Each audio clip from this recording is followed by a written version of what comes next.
When we look at this woman, which the Bible presents to us, and speaks in details about her life, we learn what God looks for in the human being, what God is looking for. When we look at Hannah, we understand that God is looking for truth, is looking for sincerity, and an individual surrender, and not a collective one. That usually happens when a person is affiliated to a religion. What happens to religion? We have been speaking a lot about religion, whatever the religiosity is, regardless of the label, because in the end it's all the same.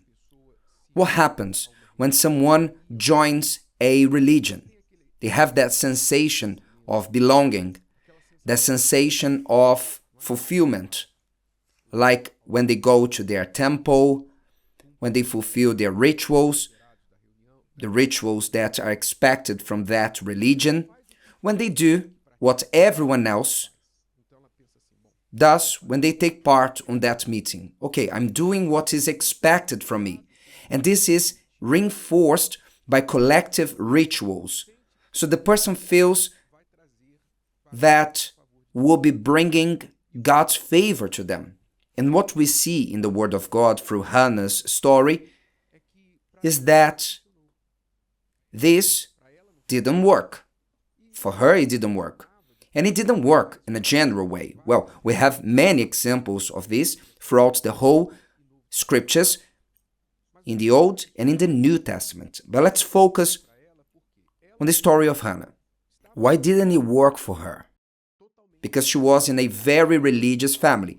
Both the husband, the children, not hers, but the children of the other wife, and this other wife was also religious, Penina. Everybody in the house was religious. But in that house, suffering ruled. Which means, if everybody was religious, how could rejection rule? It doesn't make sense, right? It doesn't make sense that a home filled with religious people may have rejection, provocation, envy ruling there. Envy, selfishness.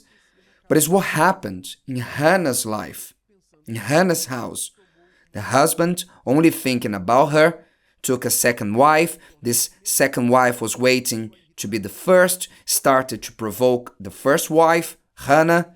The husband, to compensate it, because later he realized that he brought a problem to his life, to his home, so he tried to compensate with gifts to his first wife, to the children. Let's go to the temple, let's go to the temple.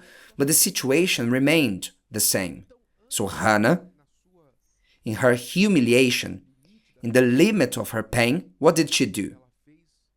She did what we all must do. She broke away from that religiosity. She broke away from that system, the religious collective system of obligations and rituals and traditions, and she was truthful. She went over all that, which were rules from the religion, and who did she go to? She went directly to God. She went to God, and she poured out her soul. She stripped herself of any pride, anything, and she poured her heart and soul to God. And she said what she should have said. A pure and sincere prayer, a prayer of a bitter woman, filled with anguish, that she could barely speak. Someone who was not understood by her husband, the priest who was there when she was praying. She was misunderstood by everyone but by God. So when she poured her soul, her bitterness, and took from out of her everything that she was absorbing throughout all those years that she suffered in her house, when she took that out of her and placed in God's hands, she arose from the prayer where she went to the temple. She arose already light, feeling light, because it had worked. For the first time, she did what God expects the human being to do, which is to treat him as a person, to treat him as a father. She treated the Lord as a father. She didn't have intimacy with God. As I said before, it was not normal to do what she did. She was condemned by her action before the religious ones. But what was at her reach, what she could do, she did. And she offered to God her bitterness. She emptied her heart. She gave to God what she wanted the most, because what was upsetting her? Not to have children. So she asked the Lord, Lord, take this shame out of me, and if you give me a child, I'll return him to you.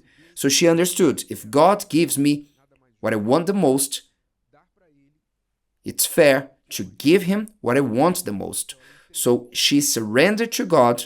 At the same time that she asked for it, she gave it to him. She surrendered it to him.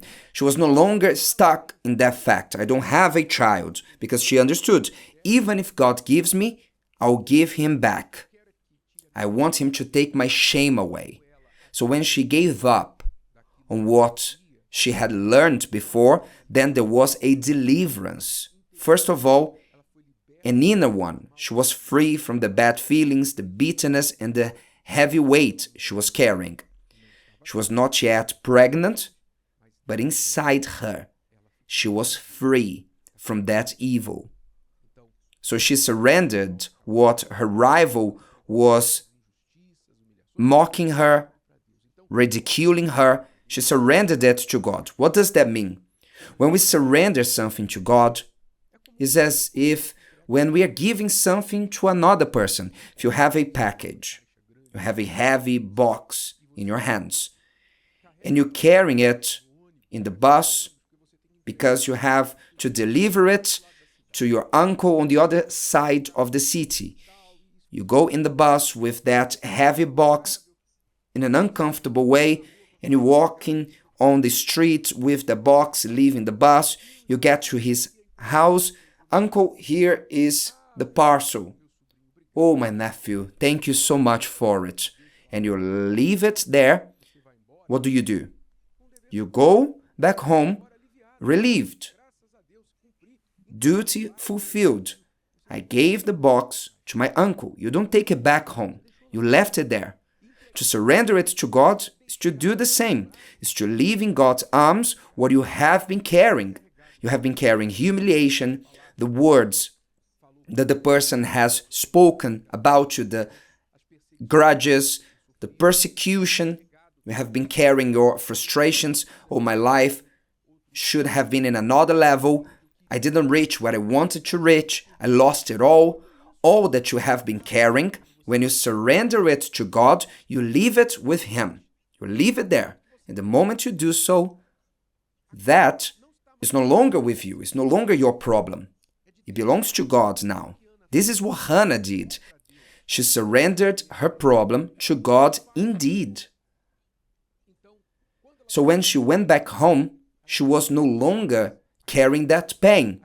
Even her face changed, because she no longer had the pain that was visible in her face. As many, they have that in their face, with dissatisfaction, bitterness, that was left in God's arms. This is surrender. Maybe you have never surrendered to God what you should have. You never gave to God the loved person you lost. You lost a child, a husband, a wife. You lost a job. You lost someone, your mother, your father. They are gone. They left, or they are dead, or they give up on the relationship. The person is gone. And you are suffering until today. Do you know why? Because you haven't surrendered this person to God. So you keep hurting yourself, because it is in your hands. The day you give this pain, this bereavement to God, you stop suffering. Maybe you have never given the bereavement pain, the frustrations, things you wanted to have achieved and you didn't. Then you become bitter, and then you say, every time that this day of the year comes, I remember what happened.